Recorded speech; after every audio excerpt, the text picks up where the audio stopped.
So with that, why don't we begin with the Metro Commute Partnerships of King County, Washington. And Bill Roach and Katie Taylor are here to join us. Thank you both. Thank you. The Seattle area has the second worst traffic congestion in the country. It clogs our lungs. It blurs our spectacular views. It chokes our mobility. It threatens our economic vitality. Getting people out of their cars is difficult. We found a way to make a difference. King County Metro Transit changed. We became a mobility agency with van pooling, carpooling, bicycling, and other services beyond the bus. And Metro shifted its thinking from being a revenue collector to an investor. We work in partnership with employers, matching our public goals and public money with their business needs and their money. Commute Partnerships is a threefold innovation. First, we convince stakeholders to take a role in the commute. Employers have their own motivations to participate: lack of customer parking, employee recruitment, and a state trip reduction law. We partner with 425 employers, plus developers and other transit agencies and local cities. Second, we use public funds to attract private investment. Last year, we used $600,000 in public funds and leveraged $3.4 million from our partners for transportation services. Third, we package our products with innovative pricing to meet employers' specific needs. Our employer programs reduce drive-alone trips up to 40% at the work site.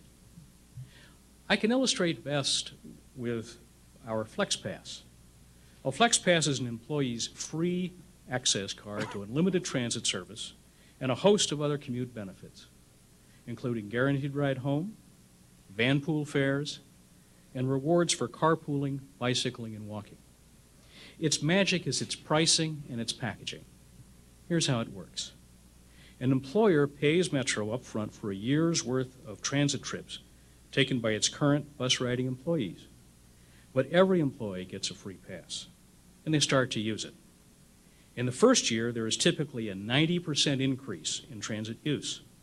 Metro absorbs the cost of these new riders for that year.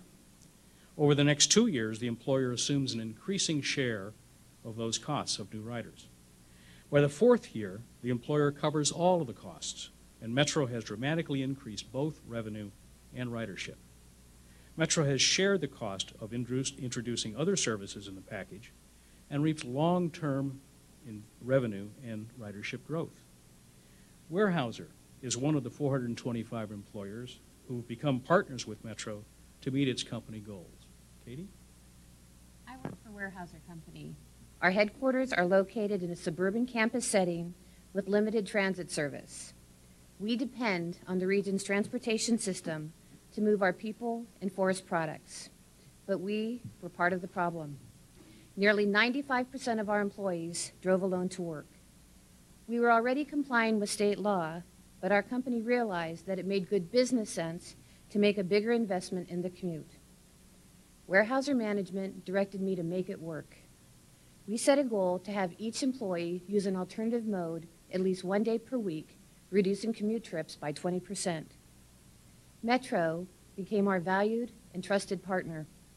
Together, we created a comprehensive FlexPass program with a cafeteria-style approach to meet our specific needs. The fact that Metro had funds to bring to the table provided the impetus for us to invest.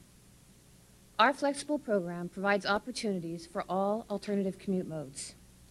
1,000 of our 3,000 employees participate on a daily basis, mostly in van pools and carpools.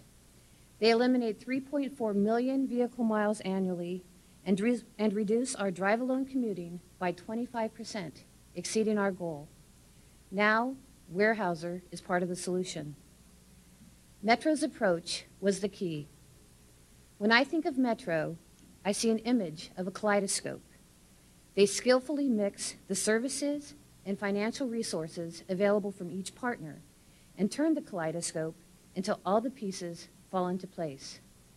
For Weyerhaeuser and our fellow employers, a partnership with Metro is simply a great deal. It works. This model also works for other emerging demands, like welfare-to-work travel, car sharing, and transit-oriented development. I'd like to leave you with 4 points we learned through our partnerships. Take risks to get results, create partnerships to stretch resources, be flexible in meeting customer needs and the public goals, and finally, share your model. Others in our region are adopting ours.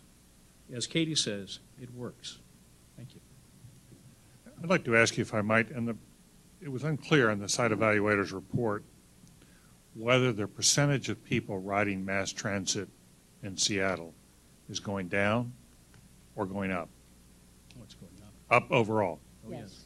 Overall. And is that in contrast to other major metropolitan areas? I believe it is. I can speak specifically for South King County.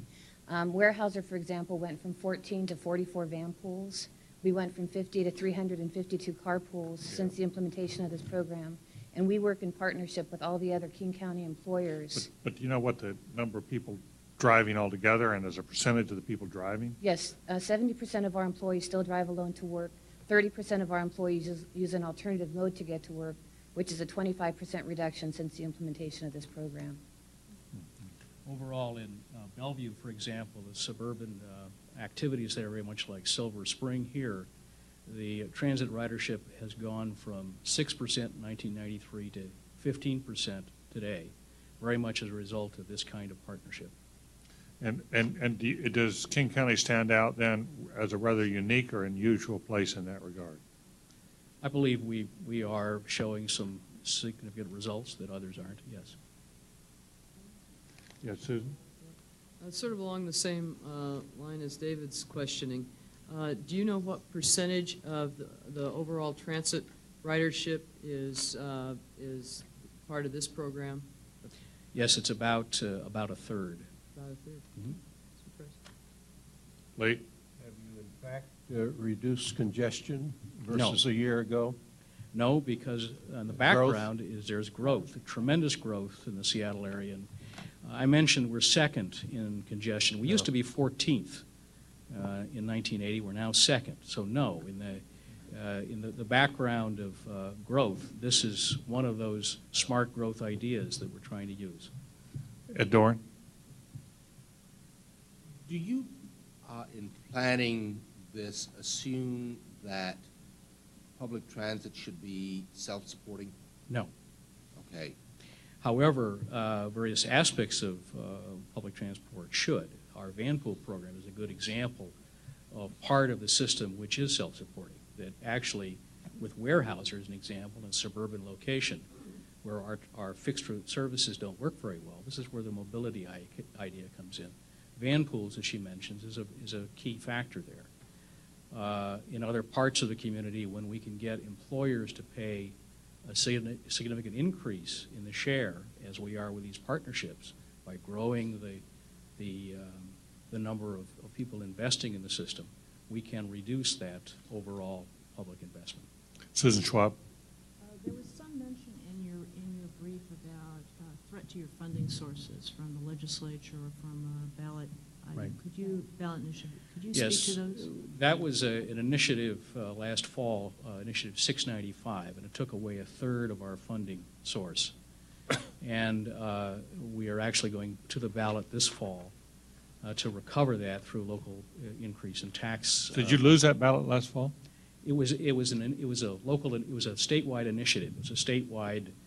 It took away the motor vehicle excise tax, which was levied and provided to not only transit, but many transportation elements in Washington State.